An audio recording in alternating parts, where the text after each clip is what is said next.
annagu snm ka mid ma nihin kana mid noqon mayno xildhibaan maxamed abiibna dhibaatadaad u geysateen jawaabteeda waad naga heli doontaan.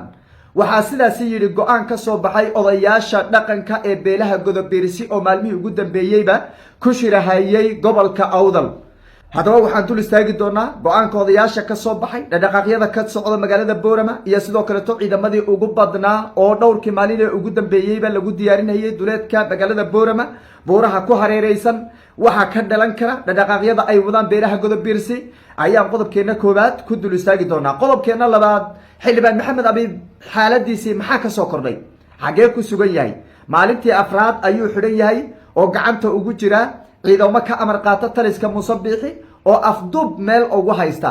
haddaba xaalkiisa maxaa laga ogyahay, maxaa xogoo ka soo kordhay? iyadana qodobkeena labaad ayaan ku dul istaagaynaa. qodobkeena saddexaad, magaalada ceergaabo xiisad xooggan ayaa ka taagan. xiisad baa soo korodhay. beeshii habar yuunis, beelihii isaaq beel ka mid ah ayaa waxa ay sheegeen dagaal waxaan ahayn inaysan aqbalaynin. SSC iyo beelaha dhulbaantaba meeshay ku arkaan inay ku dilayaan, la dagaalamayaan, wax ceergaaban nabada oo ka dhacaysana aysan jirin. go-aankii odayaasha ka soo baxayna uu yahay go-aan waxba kama jiraan ah. bal wax yar iyagana codadkooda aynu wada dhegaysano. huwanta dhulbaahante ee SST qoladaa waxaan leeyahay sidaa garateen ee inoo layseen ee u bilowdeen taasaannu idinla qaadannay. xejista iyo idinku xumaan qolada habar yuunis ama garxajis ee ceerigaaba ka baaqaysa ee nabadda kaga baaqaysa oo ismabaynaan soo gaadhine, ismaynaan arage,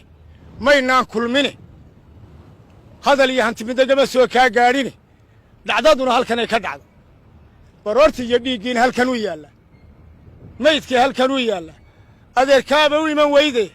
nabaddaadii igu baaqayso xaggaad ka keenta? waayahay, hanjabaadda maleeshiyaadkana waan dul istaagi doonaa iyo xiisadda cusub ee kasoo kordhay magaalada ceergaabo ee xarunta gobolka sanaag, iyadoo weliba ku darsaday odayaashii uu soo diray ama guddigii nabadeynta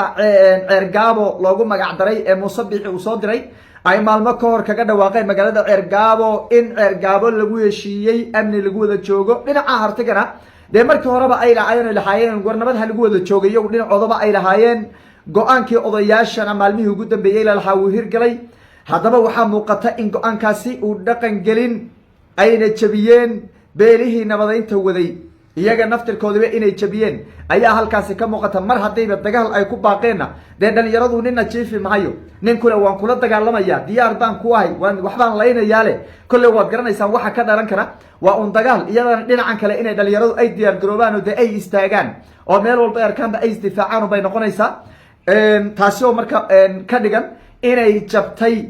heshiiskii xabad joojinta ahaa ee odayaashii ay magaalada ceergaabo ku gaadheen. waynu dul istaagi doonaa iyadana. soo dhawaada muuqaalka like saara, aragtidina noogu reeba qeybta commentiga. aynu ku bilownay odayaasha beelaha godobiirsi ayaa waxa ay soo saareen go-aan la xidhiidha afduubkii iyo dhibaatadii loo geystay xildhibaan maxamed abiib oo beelahaasi ka soo jeeda, deegaan ahaanna magaalada boorama laga soo doorto. odayaashu waxay sheegeen inaysan marka koowaad horta snm ahayn, ka mid ahayn, ka mid aysan kasoo mid noqonin, haddana aysan ka mid noqonaynin. waa qodobka koowaado. ereyga waa ereygii xildhibaan maxamed abiib uu eersaday ee dembiga looga dhigay ee ilaa iyo hadda uu xidhan yahay isagoo xildhibaana. ereyga waa ereyga qarandumis weeye laleeyahay. ereyga waa ereyga laleeyahay maxaad u tiri? ereyga waa ereyga laleeyahay maxaad u sheegtood u tiri? xataa dad bay laayeen, saacado kooban bay 800 oo qof dileen, maxaad u tiri? ereygii lagu haystay xildhibaan maxamed abiib ee dembiga looga dhigayo wey. anagu snm ma nihin, ka mid noqon mayno, kamaana mid noqonin, bal weliba dadkay soo doorta waxay u arkaan buu yidhi dambiilayaal mujrimiin ay u arkaan. saacado kooban bay ku dileen buu yidhi 800 oo qof. intaasoo xildhibaan maxamed abiib iyo eersado ugu weyn waxa lagu haysto. odayaashii way soo istaageen, iyagana shirkoodii markuu dhammaaday maalmihii ugu dambeeyeyba u socday, waxay dhaheen war annaga snm ka mid ma nihin, kana mid noqon mayno, horeyna ogamaana mid ahayn, waayahay maxaad ka mid ahaydeen? somalilan la wada dhistay oo xukuumada oo dimuqraadiya oo dastuur la wada leeyahay la wada dhistay ayaan anagu kamid ahayna SNM kamid maan ahayn waa hadal gar away dhab way SNM waa la yaqaanaa jabhad bay ahayd jabhad mujrimiin oo dadka layso oo waxba dhaafin bay ahayd oo qooleysata ah jabhadana isaaq baa iska lahaa cidi kale oo la socotana de waa cidun iyagu ay ku adeegtaan bay ahayd marka inaad adiga jabhadaada ugu khasabtay oo tiraahdi jabhadayda kamid baad ahayd kamid mid hadaad rabaa ay afduubato waa arrin dulmi ah weeye odayaashu markaa waxay adkeeyeen hadalkii xildhibaan maxamed abiib horay uu u yidhi ee kaasahabay adkeeyeen annagu kamid ma nihin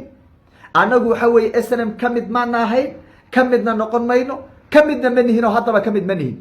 SNM wax la yidhaahdo xildhibaan maxamed abiibna dhibaatadaad u geysateen jawaabteeda waad naga helaysaan baa la yidhi jawaabteeda waad naga heli doontaan odayaashii dhaqanka godobirsi go-aankoodii horta waa kaa allaha khayr allahayna siiyo horta maalmahan oo dhan baan gubaabinayno lahay war odayaashan maxaa hoos u foorariyey war odayaashan maxaa ku dhacay war odayaashan maxaa ku marka haddaad go-aankaas dhalinyarada aragtidooda rabitaankooda aad la qaadateen aad baad ugu mahadsantihiin baan odayaasha leenahay dhinaca kale dhaqdhaqaaqyo ayaa ka socda gobolka awdal iyo weliba gobolka salal ee awdal state markaasi laysku dhaho deegaanadaas ay degaan ciisaha iyo sidoo kaleeto godobirsiga dhalinyaradu waxay wadaan dhaqdhaqaaqyo iyo kulamo ayay wadaan la iskaga dulqaadayo cadowgan ku habsaday ee dhibaatada ku haya ee cidna aan dhaafaynin dhaqdhaqaaqyadaas baa socda iyadana waxaa dhinaca kaleeto buurahan magaalada boorama lagu diyaariyey oo waxa weeye lagu arkay ciidamo tiro badan oo qalabaysan waa dhalinyarada oo isdiyaarisay maalmo ka horna waad ogsooneydeenoo waxay galeen jidkan udhexeeya boorama iyo hargeysa dhalinyarada xaquudiriirinta halkaa galayna iyagana waxaan leeyahay guuleysta dhaqaaqyada wada gees waxa weeye dhul walba oo xor ah ama gob walba oo gobnimo ku noolaato haddaad aragtaan dhiigga geesiga unbay ku gaadheen dhiigga dhalinyaradooday ku gaadheen dhiigga raggooday ku gaadheen gabdhihiina maanta ma kaftami karaane ha kaftamaan oo kaftanka usoo celiya kaftanka waa inaad usoo celisaan weeye iyagana intaasaan ku dhaafayaa dhinaca xildhibaan maxamed abiib maanta la afar buu afduuban yahay oo niman isaaqa uu afduuban yahay waa maanta la afar ilaa iyo haddana meel jaan iyo cirib u dhigay lama hayo isaaq buu u afduuban yahay ilaa iyo hadda lama hayo xildhibaan maxamed abiib gacan laguma hayo xataa jeel uu ku jiro war looma hayo mandheer uu ku jiraabaa la lakin waxba kama jiro mandheera kuma jiro meel buu ugu afduuban yahay inay dileen iyo inuu nool yahayna war looma hayo xildhibaan maxamed abiibna xogtiisa dad badan baa soo weydiinaya iyadana waa sidaa rag buu afduuban yahay kolley rag buu la dhasho ragga go-aanada soo saaray ayuu la dhashay tallaabaday qaadaan iyo sida ay xildhibaan maxamed abiib ay u garab istaagaan ayaan arki doonaa laba reer baa reer isqafaashaye waan arki doonaa isaaq baa qafaashay nin samaro waxa weye godobiirsiya qafaashay oo maalinta afraad qafaalasho meel ugu haysta dee kolley garan mayno waxay si xaaladdu say noqon doonto waynu eegi doonaa dhinaca magaalada ceergaabo xiisad baa ka soo korodhay beelihii maalmo ka hor halkaasi ku dagaalamay lagu heshiisiiyey ee odayaal xagga muuse u janjeero weliba hal dhinac u badan ay soo saareen nabad oo ay dheheen nabad baan anagu ku baaqaynaye hartow nabad nala qaata waayo ma nabad baad wataan ha way nala qaadayna la yidhi haddana maanta dib usoo cusboonaysiin waxay dheheen anagu waa noo dagaal anagu waa noo dagaal waad maqlayseen annaga waxaan dagaal ahayn oo na anfacaay ma jiray taagan yihiin reerka waxaan dagaal ahayn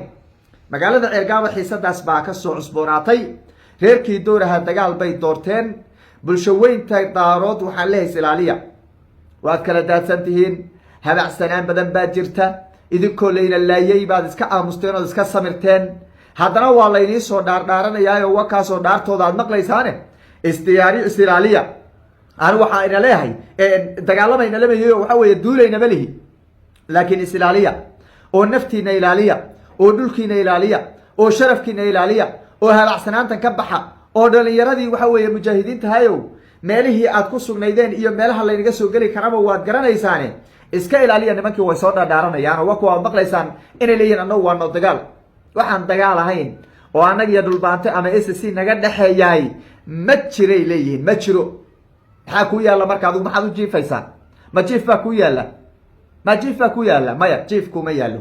inaad isdifaacdo is ilaaliso iska ilaaliso waxa weeye dhulkaada ilaashato dumarkaada iyo carruurtaada ilaashato ayaa adigana waajib kugu ah marka israailiya aanu shalay baan lahaa war ma ka daysaan magaalada Ceergaabo maxaad uga dhigaysanaysaan